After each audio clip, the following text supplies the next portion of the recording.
எல்லாருக்கும் உங்கள பிடிக்கணும்னு நினைக்கிறீங்களா?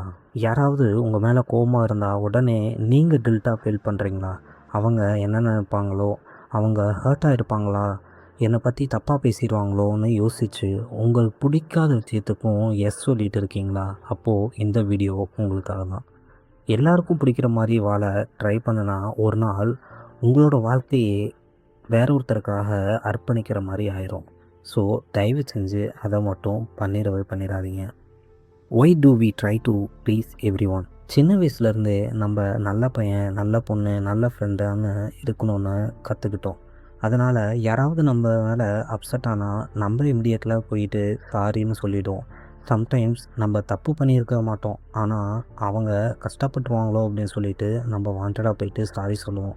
கொஞ்சம் கொஞ்சமாக others happiness become more important then our happiness அப்படின்ற லெவலுக்கு போயிடுவோம். ஏன்னா நம்ம நம்ம தப்பு பண்ணலன்னு நம்மளுக்கு தெரியும், அது அவங்களுக்கும் தெரியும். ஆனால் அவங்க எங்கே ஹர்ட் ஆயிடுவாங்களோன்னு சொல்லிட்டு நம்ம செல்ஃப் ரெஸ்பெக்டை விட்டுட்டு அவங்களுக்காக போயிட்டு ப்ளீஸ் என்னை மன்னிச்சிரு அப்படின்னு சொல்லிட்டு சாரி சொல்கிறோம். இந்த இடத்துல தான் நம்மளோட பவுண்ட்ரிஸை செட் பண்ணாமல் விட்டு நம்மளுக்கான ஒரு ஸ்பேஸை வந்து அவங்கள எடுத்துக்க வைக்கிறோம்.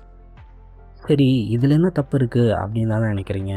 இதில் ப்ராப்ளம் என்னன்னு தெரியுமா? நீங்கள் எல்லாருக்கும் எஸ் சொல்ல ஆரம்பிச்சிட்டா பீப்புள் உங்களை ஒரு கைண்ட்னஸ்ஸாக அட்வான்டேஜாக எடுத்துக்க ஆரம்பிச்சுருவாங்க. நீங்கள் அவைலபிளாக இருக்கீங்க அப்படின்னு நினச்சிருவாங்க. ஸோ அவங்க வாட் எவர் என்ன வேணுனாலும் கால் பண்ணுவாங்க, நீங்கள் ஹெல்ப் பண்ணுவீங்க. ஸோ எவ்ரி டைம் ஹெல்ப்பை எக்ஸ்பெக்ட் பண்ணுவாங்க. நீங்கள் நோ சொல்ல மாட்டேன் அப்படின்னு அவங்களுக்கு கண்டிப்பாக ரியலைஸ் ஆயிரும். ஸோ உங்கள்கிட்ட எதுவாக இருந்தாலும் கேட்பாங்க. நீங்கள் உங்களுக்கு ஒரு பவுண்ட்ரி செட் பண்ணல அப்படின்னா மற்றவங்க உங்கள் லைஃப்பை வந்து ஒரு பவுண்ட்ரியாக வந்து யூஸ் பண்ணிக்க ஆரம்பிச்சிருவாங்க. அதுதான் இதில் இருக்க பெரிய டேஞ்சரே. நம்ம வழக்கமாக சொல்கிற ஒரு குட்டி ஸ்டோரி சொல்கிறேன் கேளுங்க. இமேஜின் பண்ணுங்கள், ஒரு பையன் ஆஃபீஸில் இருக்கான். அவனோட ஒர்க்கு ஆல்ரெடி ஃபுல்லாக இருக்குது. ஆனால் கொலீக் வந்து ப்ரோ இந்த ஒர்க் கொஞ்சம் பண்ணி கொடுக்குறீங்களா அப்படின்னு சொல்லிட்டு கேட்குறான். அவனும் வந்து நோ சொல்லக்கூடாது அப்படின்னு சொல்லிட்டு அவனுக்கு ஃபுல் ப்ரெஷர் இருந்தாலும் சரி ஓகே ப்ரோ நான் பண்ணித்தரேன் அப்படின்னு சொல்கிறான். நெக்ஸ்ட் டே எகெயின் சேமாக கேட்குறான். நெக்ஸ்ட் டே எகெயின் இதையே ரிப்பீட் பண்ணிகிட்டே இருக்கான். கொஞ்ச நாளுக்கு அப்புறமேலு சரி இவன் நம்ம என்ன ஒர்க் கேட்டாலும் பண்ணி கொடுப்பான் அப்படின்னு சொல்லிட்டு எல்லாருமே அவங்ககிட்ட ஒர்க் கேட்க ஆரம்பிச்சிடுறாங்க. ஆனால் அவனுக்கே ஆல்ரெடி ஒர்க் இருக்குது. இருந்தாலுமே மற்றவங்க ஏதாச்சும் நினைப்பாங்களோ அப்படின்னு சொல்லிட்டு அவன் அந்த ஒர்க்கை செஞ்சு கொடுத்துட்ருக்கான். ஸோ இந்த இடத்துல நீங்கள் நோ சொல்ல அப்படின்னா உங்களை ஒரு டூலாக வந்து யூஸ் பண்ணி அவங்க ஃப்ரீடமாக இருந்துக்குவாங்க. இதுதான் இதில் இருக்க பெரிய டேஞ்சரே. நோ சொல்கிறது தப்பு இல்லையா அப்படின்னு கேட்டிங்கன்னா, நோ சொல்கிறது ஆட்டிடியூட் இல்லை, நோ சொல்கிறது செல்ஃபிஷ்னஸ் இல்லை. Sometimes no is self respect. உங்களுக்கு டைம் இல்லைன்னா சாரி இப்போ என்னால் முடியாதுன்னு சொல்லிடலாம்.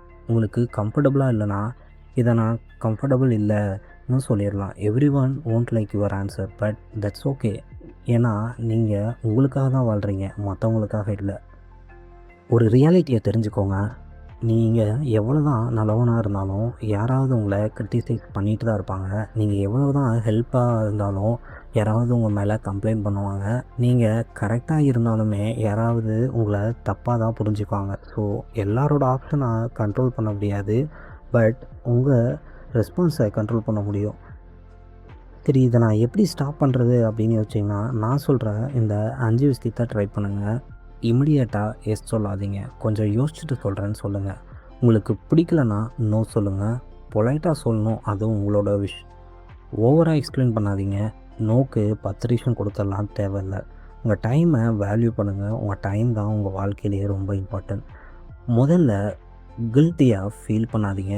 உங்கள் பவுண்ட்ரிஸை மெயின்டைன் பண்ணுறது தப்பே கிடையாது. ஃபைனலாக ஒரு மெசேஜ் சொல்கிறேன். உங்கள் லைஃபு எல்லாருக்கும் ஹாப்பி பண்ண யூஸ் பண்ண வேண்டிய ஒரு ஆப்பர்ச்சுனிட்டி கிடையாது. உங்களுக்கும் ட்ரீம்ஸ் இருக்குது, உங்களுக்கும் கோல்ஸ் இருக்குது, உங்களுக்கும் ஒரு பீஸான லைஃப் வேணும்.